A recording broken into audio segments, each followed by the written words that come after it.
Okay, so chapter 26 is about seed plants. So this is really a continuation from chapter 25, where we talked about seedless plants. So we're going to get into the seed-bearing plants now in this chapter.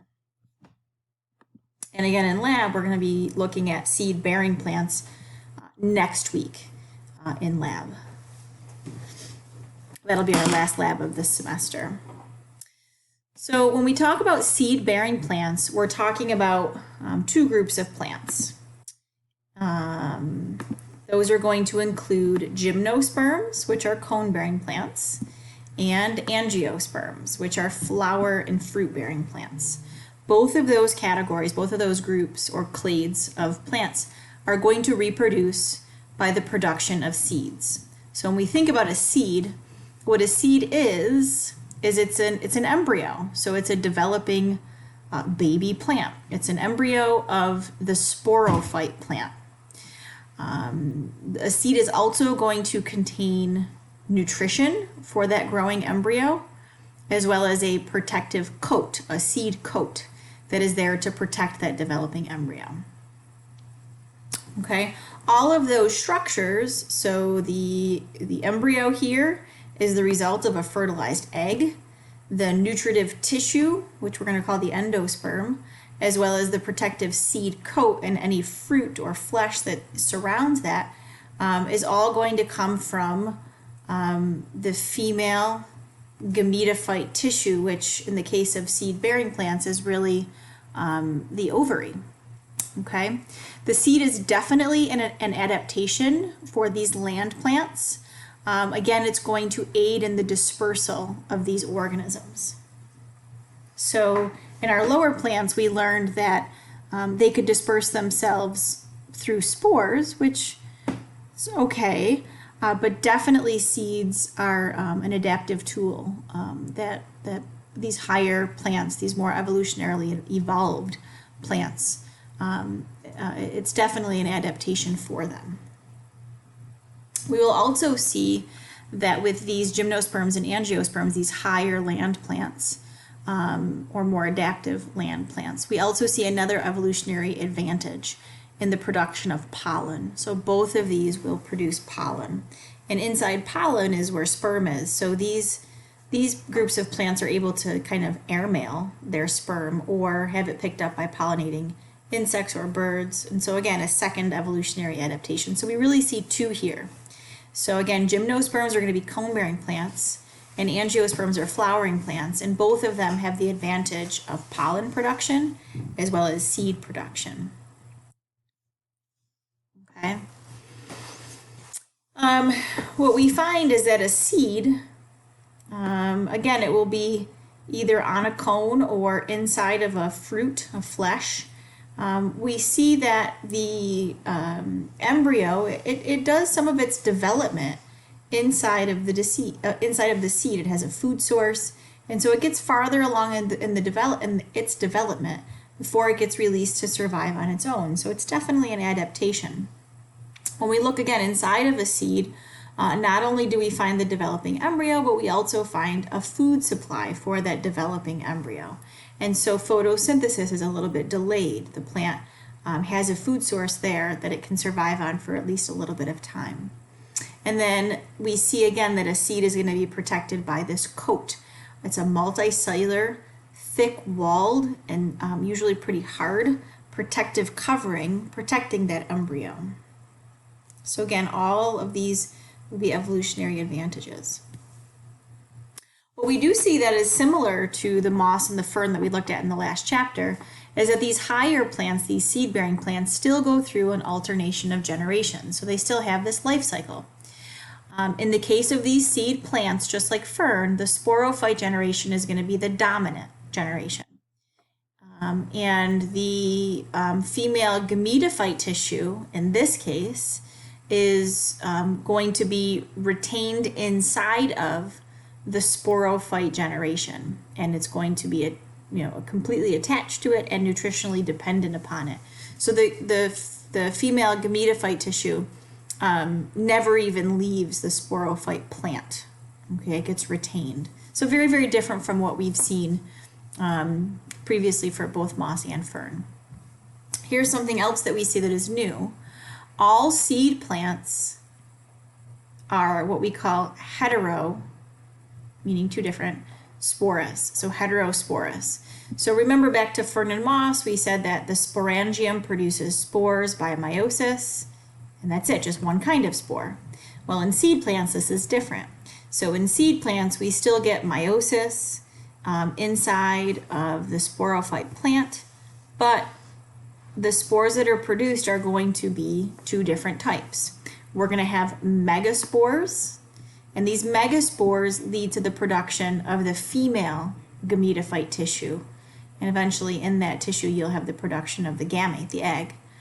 And then microspores lead to the production of the male gametophyte tissue, which is going to be the pollen sac, where pollen is produced. And again, inside of pollen grains, we will actually have sperm being produced. So very different. So spores are going to be megaspores, which produce female gametophyte tissue, and microspores, which produce male gametophyte tissue. And again, one thing that seed plants share in common with fern is that they do have vascular tissue. So they're going to have true xylem and phloem, true root stems and leaves, and then reproductive structures as well.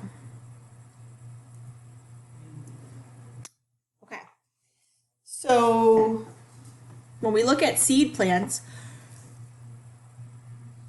again, we have two different spores that are produced. So the megaspore is going to develop inside of the megasporangium, and that megasporangium gives rise to the megaspore, which eventually develops into the female gametophyte tissue where we have ovules produced in. Okay? This whole structure, this whole process, the megasporangium, the megaspore's development into the female gametophyte tissue, all of this happens inside of the sporophyte plant. So the spore gets produced, but it's retained inside of that sporophyte plant. And then the female gametophyte tissue, as well as the egg, the ova, it's all produced as part of that sporophyte plant. So the gametophyte generation is retained inside of the sporophyte generation. So the sporophyte is very, very dominant. The gametophyte is short-lived, it's small, and it remains attached to the sporophyte. So very different from what we've seen in either moss or fern. After fertilization, what happens is the ovule, after it's fertilized, will develop into a seed. Okay, and that seed is going to have inside of it an embryo and a food source. And then there are going to be these structures called integuments, which are part of the ovary, part of the ovule inside of the ovary. Those will develop into the seed coat. Okay, so that hard outer protective covering of the seed. And then if it's a flowering plant, the ovary develops into the fruit. And if it's a cone-bearing plant, it does not. Seeds are actually naked, not protected or enclosed inside of a fleshy structure. Instead, they're born on cones. Okay, so a little bit different. Okay, so here, yeah, this is what a gymnosperm looks like. So a cone-bearing plant, like the one pictured in this figure here, if I were to take one of these cones and cut into it, I would see something that looks like this. And so each one of these structures on the inside is going to be a seed. Okay, so seeds, we say, are born on scales of cones, that they're not enclosed by a fleshy fruit. So there is no ovary wall surrounding the ovules. And so if we were to look at a gymnosperm seed right here, this structure right here, the darker tan, is the developing embryo, and this lighter yellow surrounding that is the food source, which we're going to call the endosperm, and then this thicker brown structure here, that is the seed coat. And again, these are going to be found inside of the pine cone, kind of born on these scale-like structures of the cone, but not protected, not completely surrounded by a fleshy fruit. Some examples that you're probably familiar with, you've all seen pine trees, you've probably seen spruce or fir, especially if you guys go out and cut down your own Christmas tree. You may have heard of hemlock or ginkgo. Those are all examples of gymnosperms, cone-bearing plants. Okay, and you've all heard of angiosperms as well. So angiosperms are going to be these seed-bearing vascular plants that are going to include the production of flowers. And so flowers are going to be where megasporangium and microsporangium are going to be produced, producing eggs eventually and sperm. And when you end up with fertilization, what will happen is the fertilized egg or the ova would be, if this is an avocado, you've probably all heard of this before. So the avocado, if you go inside of this pit, that's where you have the embryo, the baby plant. You'll also have a food source inside of there, and then the seed wall here is brown. All of that comes from the ova. Okay, so you have the fertilized egg inside of there, and there's going to be layers of tissue that will form that seed coat. And then in flowering plants, these seeds are not naked. They're not in cones. Instead, we have this flesh. So here we have fruit. Okay, that is going to be made by the ovary. So yeah, when you're eating an avocado, when you're eating the flesh of the avocado, that originally comes from the ovary of the plant. The same thing you can say, you guys probably all eat apples, right? That's up here. When you eat an apple, the skin and the fleshy part of that apple, that is all derived from the ovary. And if you get to the very inside, those seeds, inside of those seeds, again, there's going to be an embryo, so a developing young plant, as well as a food source. Okay. Other examples of angiosperms: corn, oaks, water lilies, cacti, grasses, palms, buttercups. All of those are going to be flower producing, fruit producing plants. Okay. Same thing if we look at, for example, peppers or cucumbers. In the grocery store we call those vegetables, but they're really fruits. So anything that has seeds enclosed in a fleshy outer covering, that is the fruit. So in grocery stores, what we tend to do is any fruits that are not sweet, we tend to call those vegetables. And then any fruits that are sweet, we call those fruits. Vegetables like potatoes, like sweet potatoes or regular potatoes, those are not fruits, right? They do not have seeds. We'll talk about those in a later chapter next week, how those are formed. Those are actually starch storage structures, very different from fruits. So even though we categorize those as vegetables, it's still different. Okay, so angiosperms are going to be flowering plants that are going to produce seeds that mature within inside of the ovary, and that ovary again becomes a fruit. Okay, so here's your your first Are You With Me? So go ahead and take a break here, pause the video, and go ahead and answer these couple of questions. When you're finished, you can move on. Okay, so before you go on, a couple of questions that we can do together. So here's the first one. Angiosperms and gymnosperms are classified as, so remember, angiosperms are our flowering plants and gymnosperms are our cone-bearing plants, but together, collectively, they're classified as, are they seed-bearing, vascular, and heterosporous? Or are they seedless and vascular? Or are they seed-bearing, vascular, and flowering? Or are they seed-bearing and non-vascular? So go ahead, take a minute to think about that one.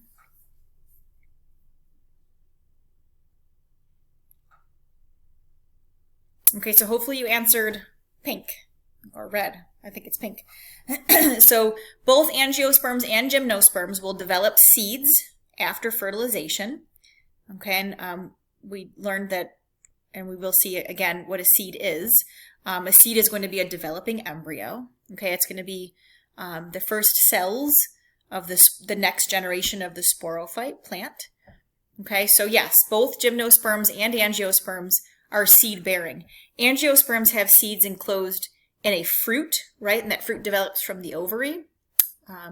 Gymnosperms also produce seeds, but their seeds are not enclosed in anything. Instead, we see that they're kind of born kind of naked on a cone, okay? Not surrounded by the ovary or any of that fruity flesh. Okay, so both are seed bearing, but how their seeds are enclosed and not enclosed, that's different. Both of them are vascular. So again, we haven't looked at vascular tissue yet, but we're going to be. Vascular means that they contain xylem and phloem, specialized tissue that's going to transport substances within the plant body. Xylem, we're going to see, transports water. And just so you know, water is transported from roots to shoots. So water is always transported upward in the plant. It's absorbed or taken in by roots, okay, and then it's going to be transported upwards in the plant. The other type of vascular tissue is called phloem, and phloem is going to transport the product of photosynthesis, which is food or sugar or carbohydrates, okay? And that is going to be transported from where it's made to where it's either going to be used or stored. So I usually say from source to sink. So the source is where it's made and the sink is where it's either going to be used or stored. Okay, so both angiosperms and gymnosperms are true vascular plants. They have xylem and phloem, and they also have true root stems and leaves. They have organ systems. And lastly, they are heterosporous. And so they're going to produce two different types of spores. One will be called the megaspore, and the other is called the microspore. The megaspore is going to develop into what's called the embryo sac, which eventually we have the egg inside of. So the female gamete is going to result from the megaspore. And from the microspore will develop into what's called the pollen sac. And inside that pollen sac is where pollen is produced, and pollen will contain sperm cells, okay, which is going to be the male gamete. Okay, so that's that male and female gametophyte tissue. Very, very short-lived in these plants, but it is there. It is definitely attached to, nutritionally dependent upon the sporophyte tissue. Okay, so both angiosperms and gymnosperms have seeds, have true vasculature, as well as true organ systems, and they are heterosporous. Okay. I was going to say one more thing about them. I can't remember.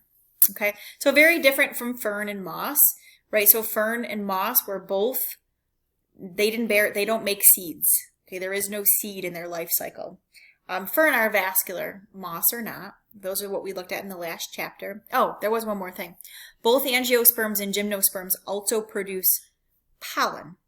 Okay, and we're going to get to that in a little bit, but the pollen grain is going to contain sperm.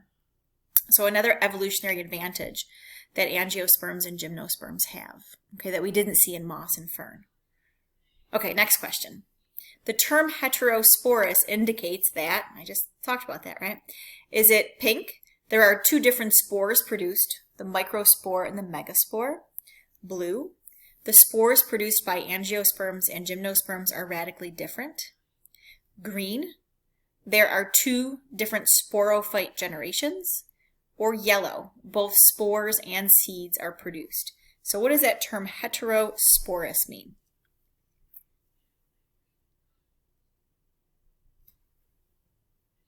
Okay, so that the prefix here, hetero, means other or different. Okay, so heterosporous tells us that there's two different spores produced. Okay, and again, those are the micro and the megaspore. The megaspore will eventually develop into the female gametophyte tissue where ova or egg will be housed, and the microspore will develop into the male gametophyte tissue, which again is where we have pollen and we have sperm being produced, the male and female gametes. Okay, next question. Let me move my video.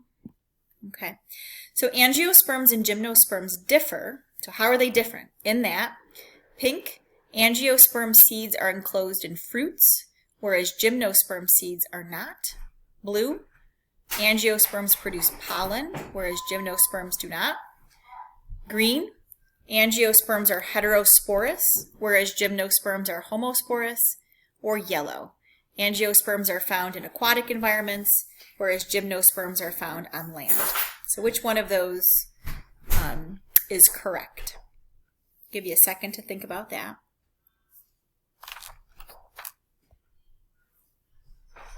Okay, so hopefully you chose pink. Okay, that first one is correct, right? Yep. So angiosperms are going to produce seeds that are enclosed in fruits. Remember that fruit is going to develop from the ovary. And gymnosperms are going to also produce seeds, but they are not surrounded by the ovary wall. Instead, they're going to be kind of naked on cones. Okay, last question, I believe. Yeah, last question. Which of the following is false? So pink, angiosperms produce flowers and have seeds enclosed in fruits. So is that true or false? Blue, the gametophyte generation is dominant in both angiosperms and gymnosperms. True or false? Green, the megaspore develops into the pollen sacs in angiosperms and gymnosperms. Is that true or false? And yellow, seeds are an evolutionary adaptation in both angiosperms and gymnosperms. So again, which one of those statements is false?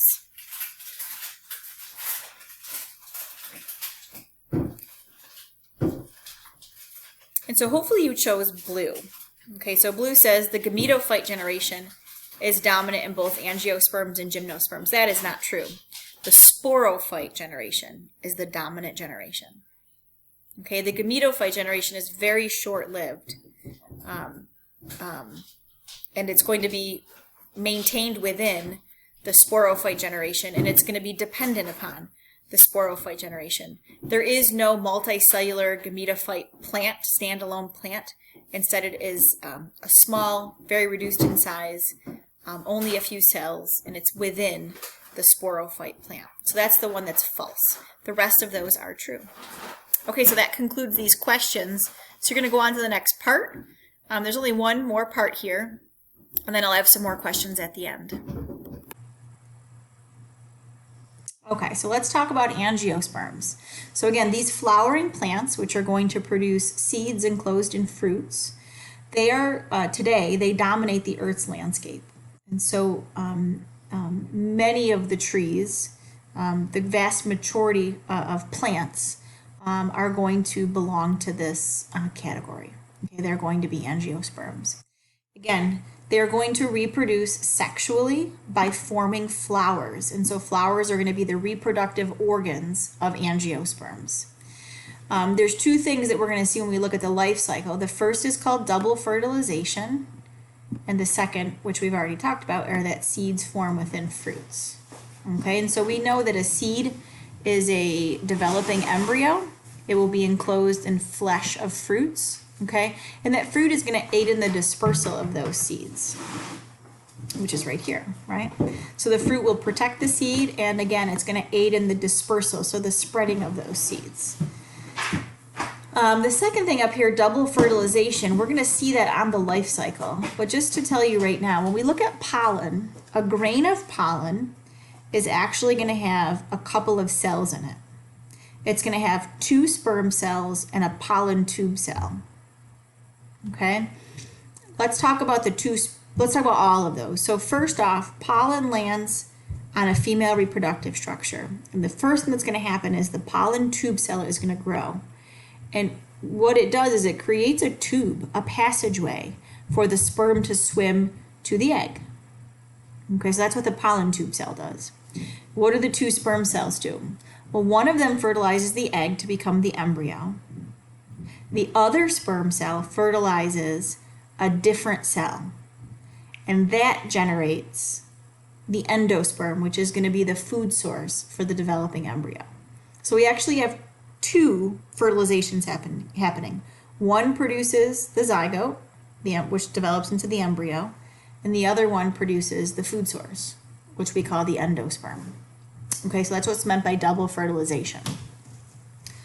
And again, what else do we see for angiosperms? Yes, they have true organs and true tissue. So they have xylem and phloem, and angiosperms are extremely important to human survival. Right? They're our major food source. And even if you're a person who only eats meat, I know some of those diets have become more and more popular.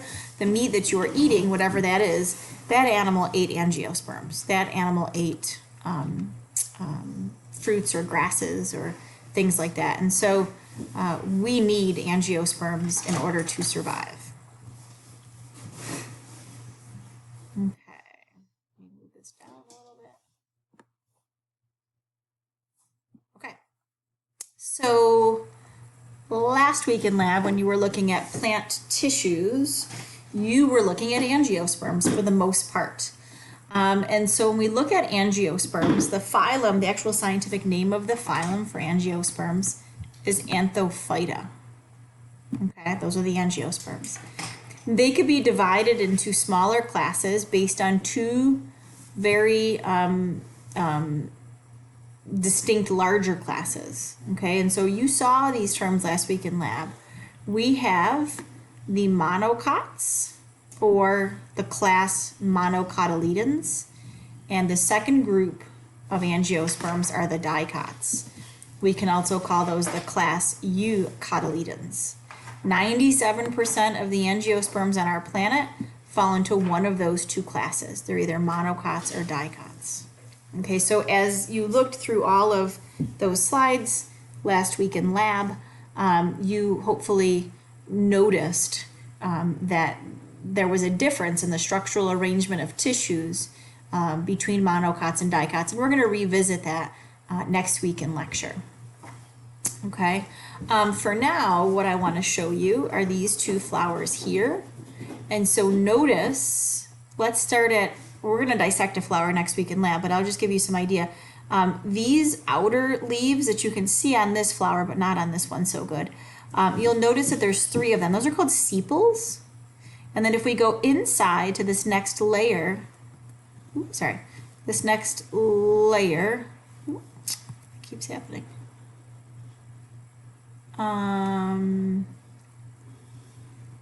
Here. Okay. This next layer in, these are called the petals. And so you'll notice that there's 3 petals here. And then if we go even farther in, these structures here, this outer ring, 1, 2, 3, 4, 5, 6, those are anthers. Those are pollen producing structures. And then on the very inside, the pistil, or we can call them carpels, either one, notice we have 1, 2, 3 of them. So you'll notice these structures are occurring in groups of 3, 3, 6, okay? So keep that in mind. Look at the flower over here on the right. You can't see its sepals, but we can see its petals. We got 1, 2, 3, 4, 5 petals. Let's look at anthers. We got 1, 2, 3, 4, 5, 6, 7, 8, 9, 10. There should be 10 there. Okay. All right. And then if we go to the very center here, we've got our female reproductive structures, our carpels or our pistil. We got 1, 2, 3, 4, 5. Oh, okay. So flower parts here are occurring in groups of 5. So on the right, this flower has flower parts in groups of 3. Sorry, on the left, this flower has flower parts in groups of 3. And on the right, this flower has flower parts in groups of 5. Okay, so keep that in mind. Let's go to the next slide if I don't screw this up. Here we go. Okay, so monocots. Monocots, they are going to always be herbaceous plants. Okay, so what does that mean? Herbaceous means soft-stemmed. So we don't have any monocots that have bark or wood. Okay, so all monocots are going to be herbaceous, soft-stemmed plants. When we look at their leaves, they're going to have long, narrow leaves. And if we look at their veins, remember last week in lab you looked at xylem and phloem? In the leaf, we're going to call xylem and phloem run together in structures called veins. And in monocots, those veins are parallel. So I want you to picture a blade of grass, or picture a leaf of corn, right? So try to draw it here, something that looks like this. If you have never noticed this, try to pay attention to it over the summer as you start to eat your corn. if you look at the veins, the lines on the leaves, they are parallel to each other. Okay, we're going to find the opposite is true of dicots. So the veins here are going to run parallel to each other in the same direction, kind of right next to each other. Okay, there may be a main vein that's kind of thicker and more extended, but they're still going to all be parallel. So we've got, these are soft stemmed with long, narrow leaves that have parallel veins. Flower parts, so sepals, petals, pistils, stamens, or anthers, they occur in groups of 3. Okay, that's what we just saw in the last slide. So let me back up. So this would be our monocot right here. Its flower parts occur in groups of 3. What else? If we were to look inside of a seed, if we were to crack the seed open and look at the embryo, what we would find is a single cotyledon, which means it's going to have 1 embryonic seed leaf instead of 2. We'll find 2 when we look at dicots. And if we look at the endosperm, the food source, it's going to be present in the mature seed. It'll still be there in the mature seed. Here's some examples. Palms, so you've all probably seen palm trees. Grasses, so if you can go out there and look at your lawn today, pick a piece of grass, a blade of grass, that's a leaf. You should see parallel veins. Orchids, irises, onions, lilies, corn, okay? They're all going to be in this category, this group called the monocots. Okay, they are all flower producing plants. If we look at their flowers, their parts occur in whorls or groups of 3. Veins are parallel in their leaves. Okay? When we look at leaves, stems, and roots, there is a different arrangement of the tissues inside of those structures. Okay, again, you looked at those in lab last week, and we will talk about them again next week in lecture. The opposite, so the other group of angiosperms flowering plants are the dicots. Now, dicots can be herbaceous, okay, so soft-stemmed, or they can be woody, okay, having bark and wood. Okay, the leaves of these plants are going to be broader, and they're going to have netted veins. So let me try to show you a picture of that. You're going to see this again in the next chapter. Let me draw a leaf. I'll show you netted veination. So there's my leaf blade, and this little stem here is called the petiole. And if this were my veins, my veination pattern, it would look something like this. So these are not parallel veins, obviously. They are netted, and there would be veins kind of branching off here, and here, and here. And so our example of a dicot leaf from lab last week was ligustrum. And then for stems, you saw a woody stem from Tilia. Okay. So the veination pattern in the leaves would be netted, not parallel. What else? Flower parts are going to occur in multiples of 4 or 5s. So not 3, 4 or 5. If we look at the seed, the embryo is going to have 2 embryonic seed leaves as opposed to 1. Okay, so 2 in dicots. And if we look at a mature seed, the food source is usually gone. So the endosperm in a mature seed is usually absent in dicots. So there's just a couple of differences between the two. Again, if we were to look at stems, roots, and leaves, and we were to compare a monocot and a dicot, there would be a different arrangement of the tissues. Specifically, xylem and phloem is going to look different depending on which we're looking at. And again, you looked at all of those last week in lab, and next week in lecture, we're going to look at those again. Okay, some examples of dicots would be oak trees. Okay, those are definitely going to be woody plants. Roses, mustards, cacti, blueberries, sunflowers. Those are all examples of dicots. Okay, here's a table from a past textbook that just shows you, again, distinguishing features of monocots and dicots. Some books will call dicots eudicots. They're the same thing. Okay, so it talks about how many flower parts. Monocots usually in 3s, dicots 4s or 5s. What else do we talk about? We talk about venation. Monocots is parallel, dicots is netted. Arrangement of vascular tissue in roots, stems, and leaves is going to be different. Root system, we'll mention this when we get into the next chapter. In monocots, it's a fibrous root system, kind of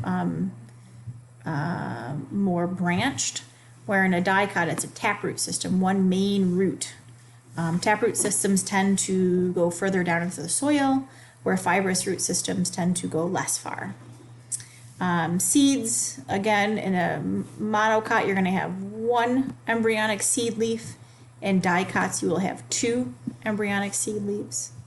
Okay, and again, monocots are only herbaceous, where dicots, some are herbaceous and some are woody. Okay. Okay, so let's look at flowers. So what is a flower? A flower is a specialized reproductive shoot, right? It's going to be composed of 4 parts arranged in what we call whorls, okay? And they will be at the end of a structure called the peduncle, which is just the end of a flower stalk. Inside of a flower, you are going to have 2 structures that are going to have gametophyte tissue in which gametes are produced. Those are going to be called stamens, those are male, and carpels, or the pistil, which is the female reproductive structure. Okay, however, there are more structures to a flower that are not going to take part in gamete production. Complete flowers have all 4 parts. Incomplete flowers are going to lack 1 or more parts. A flower that has both stamens and carpels is called a perfect flower. And an imperfect flower will have either or, but not both. Okay, so flowers are able to self-fertilize, but again, not all flowers will self-fertilize.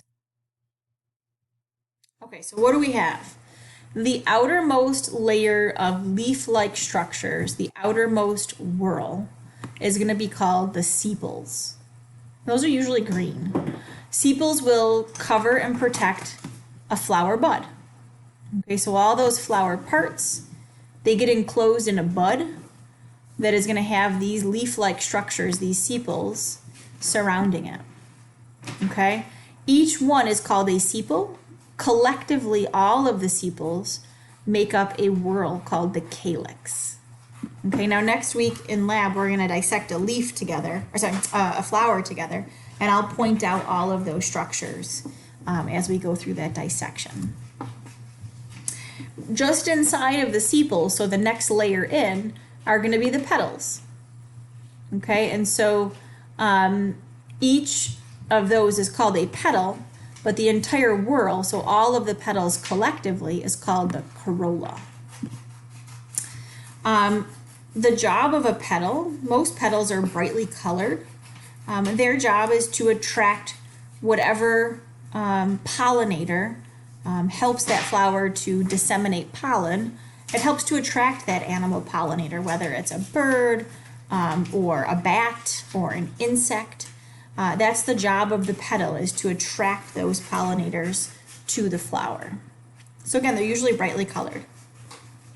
One layer in from the petals are going to be stamens. Okay, and so the stamen is going to be the male structure that is going to produce the male gametophyte tissue. So the microspore is going to be produced in there, which leads to the production of pollen.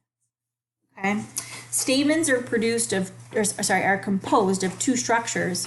We have a thin stalk-like structure called the filament, and then a sac-like structure on the end, which is not named here. That is called the anther, and that is actually the structure which is going to be where the microsporangium is going to, by meiosis, produce microspores, which will then develop into pollen grains. And again, here I tell you that each pollen grain has a couple of cells in it. One cell will divide to produce 2 sperm cells. One is responsible for fertilizing the egg. The other is responsible for fertilizing some other cells that become the food source, the endosperm. The other cell is going to produce the pollen tube. Remember, that's the first cell that's going to start to grow down after pollen attaches to the female reproductive structure. And this is going to provide a safe passageway for sperm to swim through as they make their way to the ovule. At the very center of the flower are the female reproductive structures, which are called the carpels or the pistil. Really, we could use either of those kind of interchangeably. Those are going to be where the female reproductive organs are going to be housed. So we're going to find ovules containing ova or eggs, and a fertilized egg inside of that ovule will develop into the seed.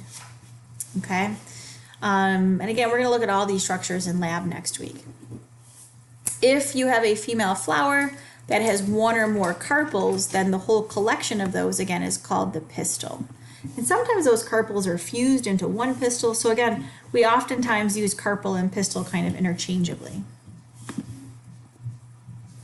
Okay, so this is at the very center of a flower. Now each flower species, these take on a different shape, but overall this is what a carpel or a pistil looks like. And they're made up of 3 parts. So we've got the very top structure called the stigma, and I usually refer to this as the sticky stigma. This is where pollen sticks to. And then that pollen tube, once it sticks, is going to grow down this structure, which is called the style. And that pollen tube eventually grows kind of around and right to one of these things. So at the base of this is the ovary. And if we look inside the ovary, there's a ton of these little ovules. And each ovule houses an egg. And so that pollen tube is going to grow down right to an ovule, giving a very safe passageway for the sperm to then swim down so they get right to that egg, right to the ovule.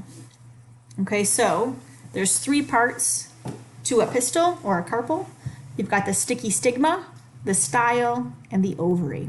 Inside of the ovary, there will be multiple ovules. Okay, there that is in words for you.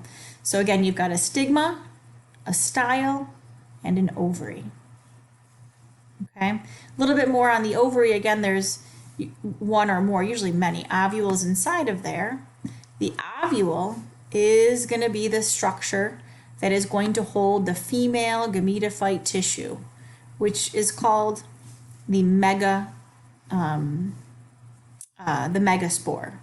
That megaspore will then develop into the egg, the ovule, the ova inside the ovule. And what we're going to find here, this female gamete, this egg, there's going to be a lot of cells in there. So there's going to be 2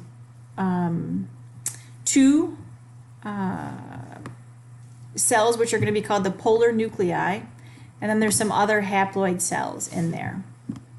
Okay, the egg is what gets fertilized by one sperm.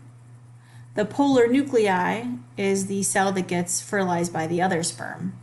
And what will happen is the fertilized egg develops into the embryo, and the polar nuclei that's now fertilized is going to develop into the food source. All of that is going to be enclosed in a seed coat, which is then enclosed in a fruit. So the ovary will then develop into a fruit. Okay, so here's a nice picture showing all of those parts and pieces. So again, at the very base here, you've got the pedicle, okay? And then off of that swollen base, you're going to have a flower that develops. And so the first layer, the first whorl here is going to be composed of sepal. So each one of those leaves is called a sepal. Again, collectively, the sepals are called the calyx. So all of them together are called the calyx. The next layer in, you've got your brightly colored petals, okay, that are going to attract pollinating insects or birds or bats, animals. Collectively, all of the petals are called the corolla. You go one layer in and you end up with stamen. Okay, and the number depends on if it's a monocot or a dicot. The stamen is composed of two parts, the thin filament or the stalk. At the very tip, you've got the anther. It's inside of the anther that you're going to have pollen sacs, which produce the gametophyte tissue. And from the gametophyte tissue, that will be let out. So you have these little tiny pollen grains, and it's inside of those pollen grains that you get sperm produced. Okay. Here is the female reproductive structure, so the pistil. The pistil is going to be composed of three parts: the stigma, which is at the very top, which is where pollen sticks to. The style, which in this case it's very short, so it's this little short tube leading down to the very large elongated ovary. And so the ovary in this case you can see is chock full of ovules.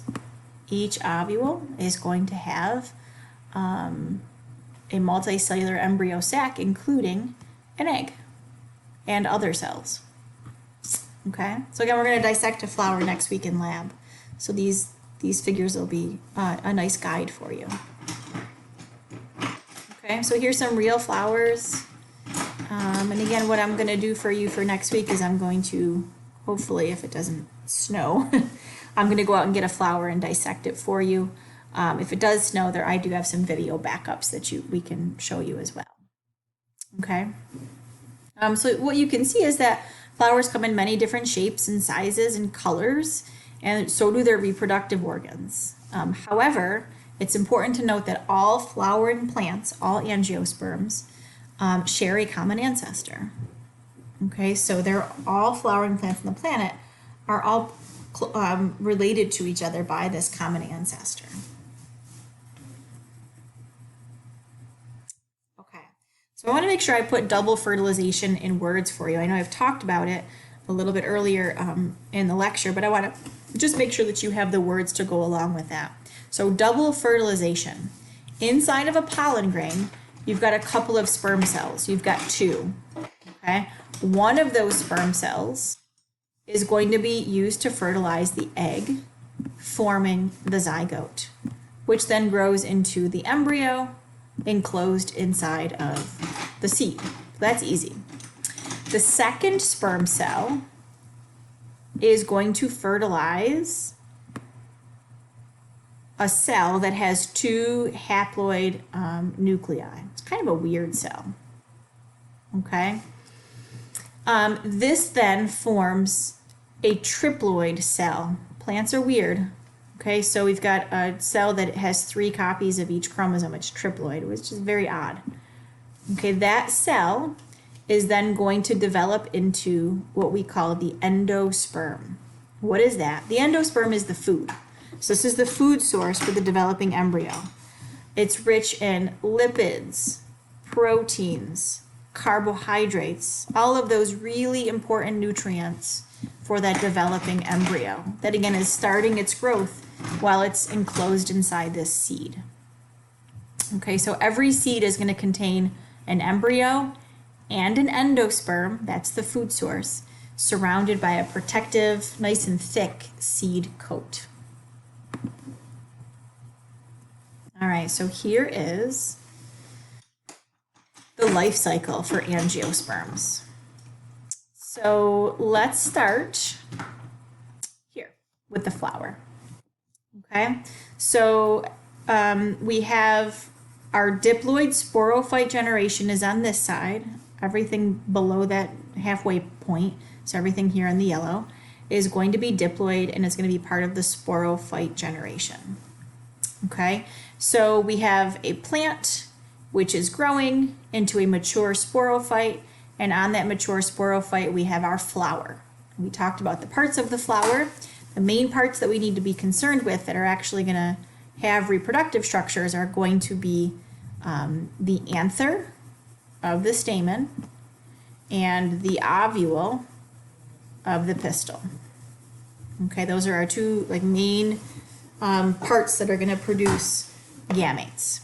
So if we take a look inside of the anther, if I were to slice open into this, which we will look at this next week in lab, we are going to find this.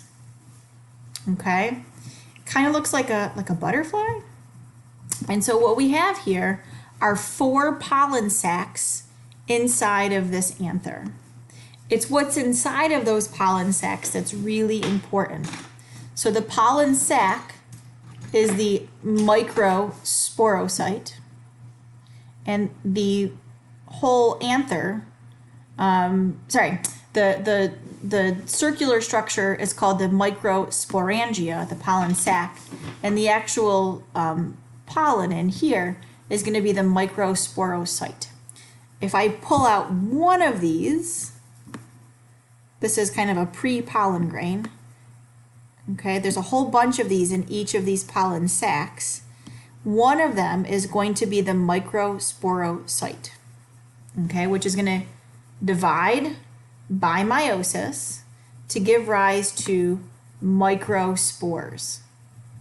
So we've got 2 rounds of division, which gives rise to these things called microspores. And in pollen, it's kind of neat. These stay attached to each other, so it's called a tetrad.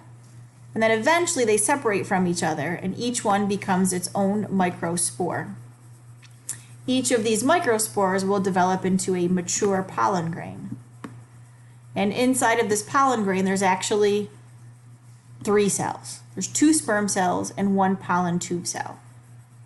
Okay, and a mature pollen grain is going to have all this fuzzy material on the outside of it, which helps it to stick to the stigma.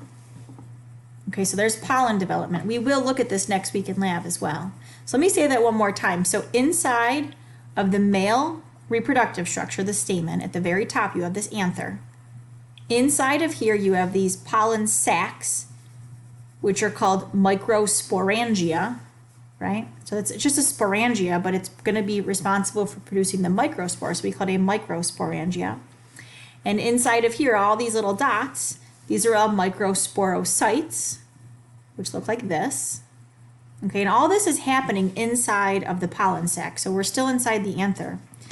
These divide by meiosis, giving rise to microspores, which eventually will mature into a pollen grain. Now the pollen grain is still inside of the anther.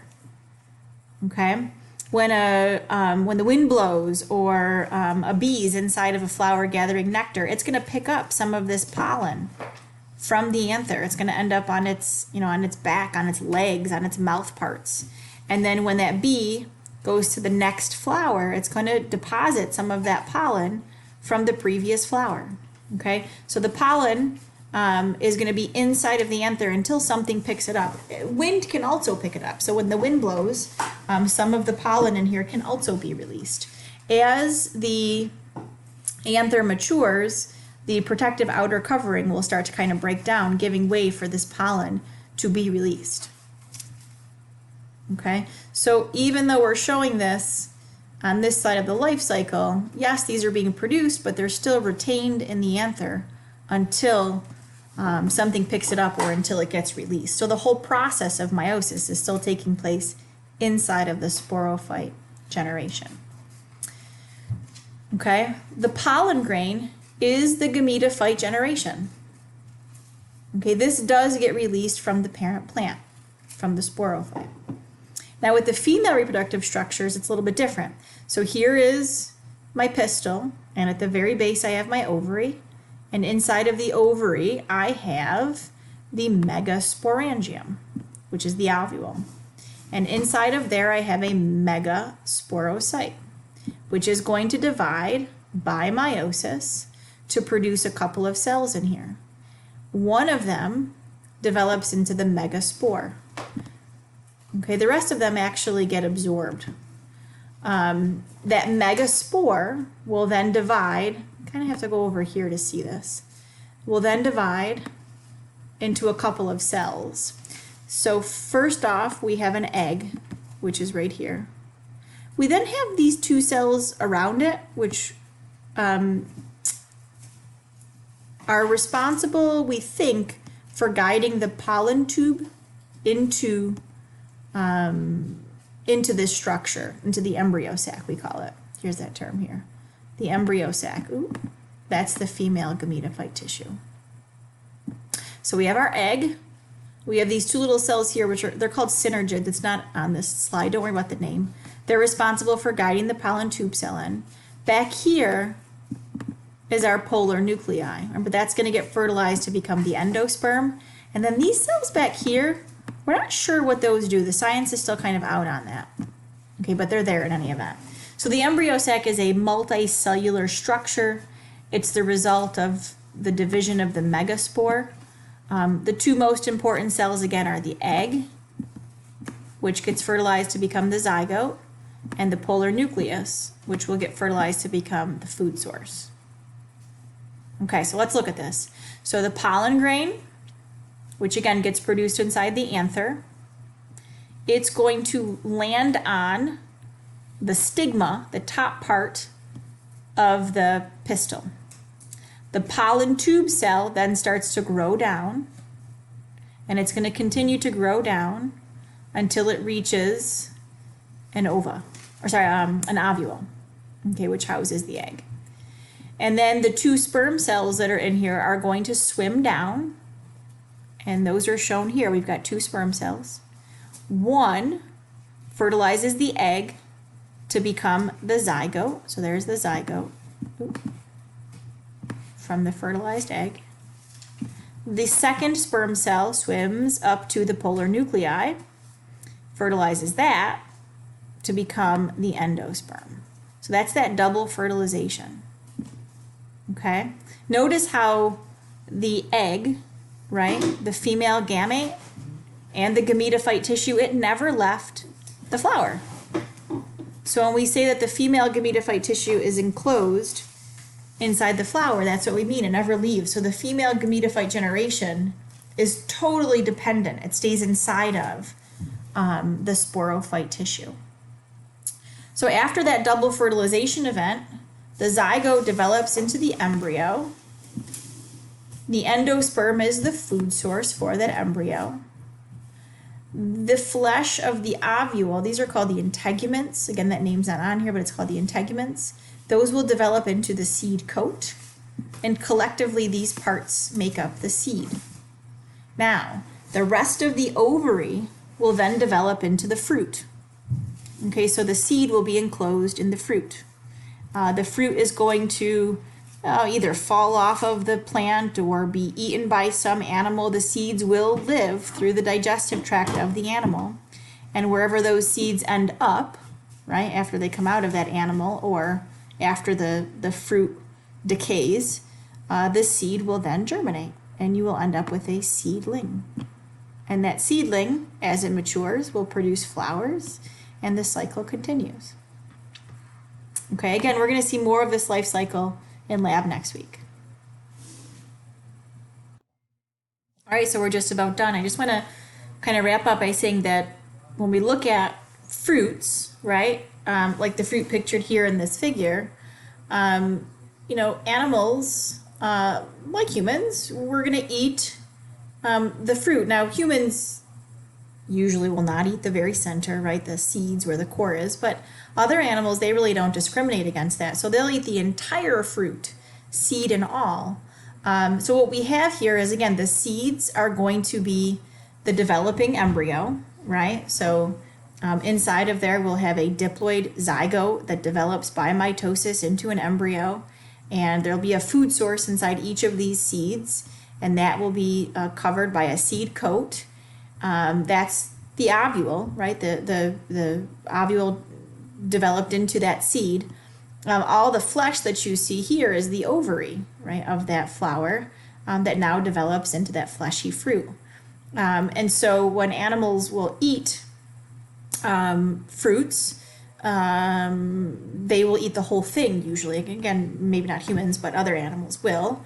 And so, picture a bear, he picks up an apple, he eats the whole apple, seeds and all. right? The bear walks down the road, to a different part of the forest, and the apple moves through him, and he goes to the bathroom, and those seeds now traveled through the digestive tract of the bear.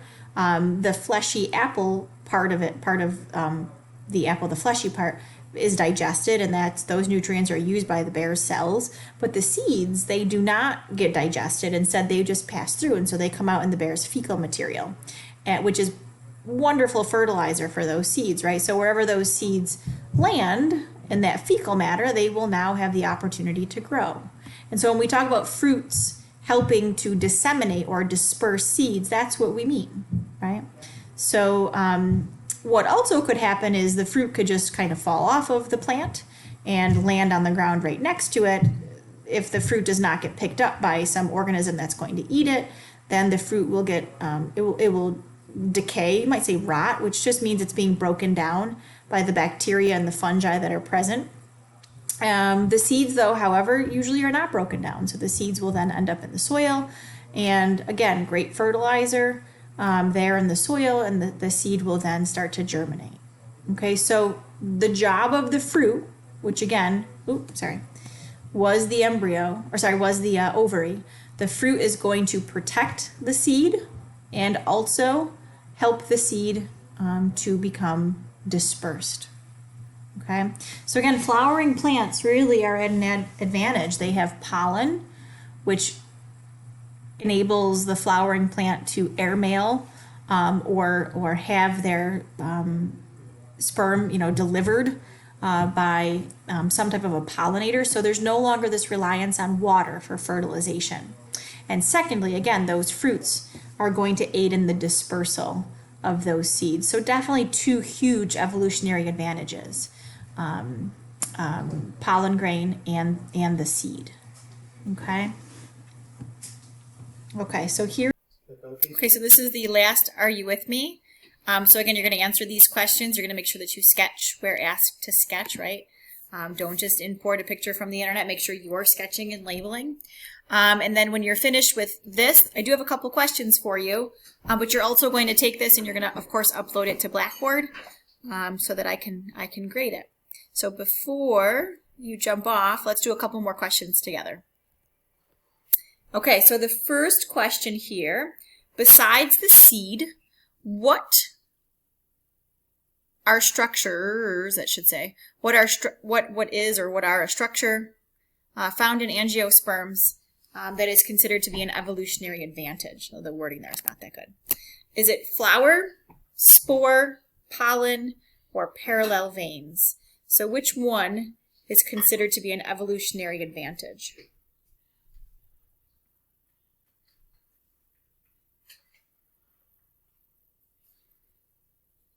Okay, so I would say the pollen grain will be the best answer here. Although I could make an argument for flower as well.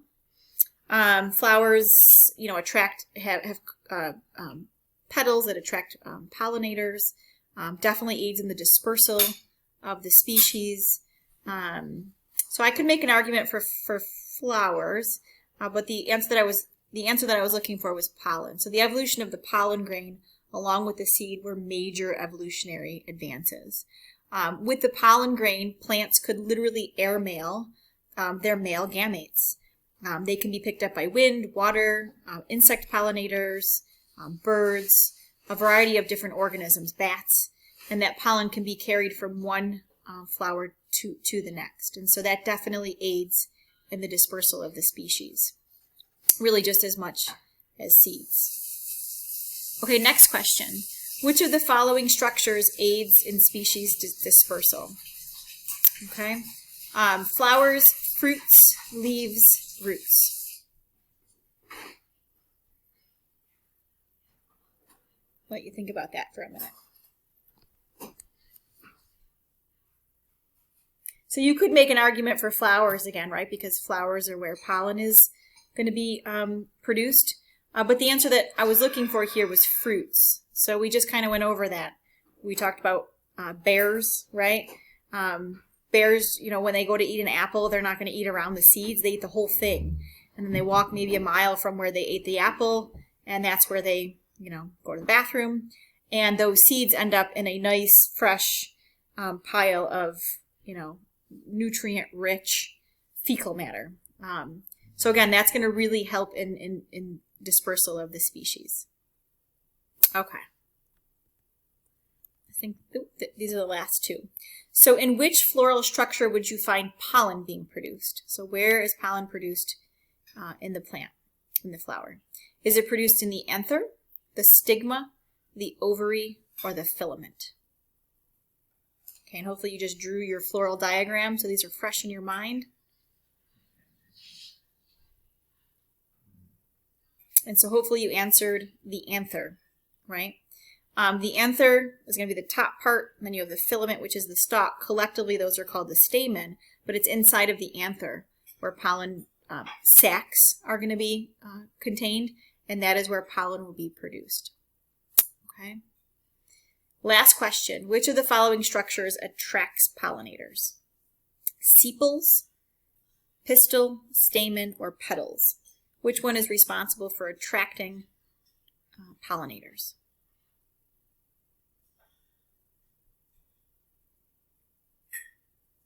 So hopefully you answered petals here, right? So petals tend to be brightly colored, and that's going to attract the appropriate pollinator to the plant. Okay. When those pollinators come in, they're going to be drawn in again by those colors and by the sweet smell of nectar. And once they're there, they're going to pick up pollen from anthers, right, from the top of that stamen. And then they'll carry that pollen with them wherever they go. Okay. Okay, so again, this is the end of this chapter, so you want to make sure that you have your vocab list already done and uploaded, as well as your Are You With Me's for this chapter. Go ahead and study, and then you're going to go ahead and you're going to take the quiz. The quiz is for both of these chapters, 25 and 26 collectively. And the quiz, like usual, will be somewhere around 20 questions, and you'll have 45 minutes to complete it. Okay, and then that will be it for this chapter.